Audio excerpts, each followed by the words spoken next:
One of the things that stuck out, which and I don't mean this in a rude way, but I've forgotten about, you were the Doctor, Doctor who I remember being, because in our generation, I was John Pertwee, see, I'm sure, you know, we all have these things. I was John Pertwee, and then I kind of grew out of it. It's like Blue Peter, you grow out, don't you? Were you a fan as a kid? Were you one of those? I was frightened of John Pertwee. He was a bit scary. He was scary, and Yeah. and I liked his English. I kind of loved the way he clippily spoke. Oh, wasn't he to great you. in Wurzel Gummidge? Yeah, and to go from that to that. Fantastic actor. And I was looking at your poster when I was looking at your IMBD thing, and it said he's back finally on the Doctor Who thing, and I thought, I forgot all about that.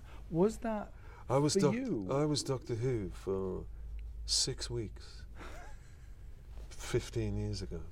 But did you like the Doctor yourself? I was, as a kid, I don't remember being I wasn't a mad fan of it. Yeah. I watched it was on, but and consequently,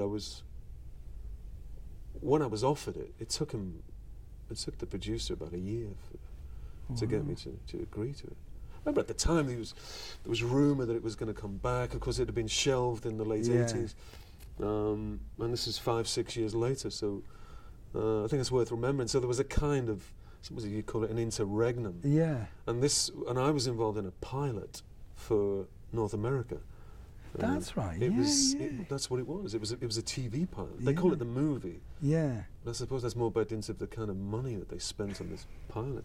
You could have made a couple of movies with it, done. And unfamously, the series was never made.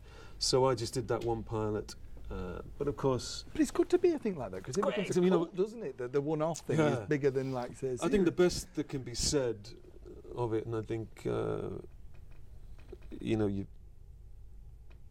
it's the only consolation, really, is that it was probably responsible for, in its way, at least it got the momentum started for the TV series to return here. I think the BBC realised they'd made a bit of an error, and within 4 or 5 years it was back on the telly, so I'd like to think that we helped.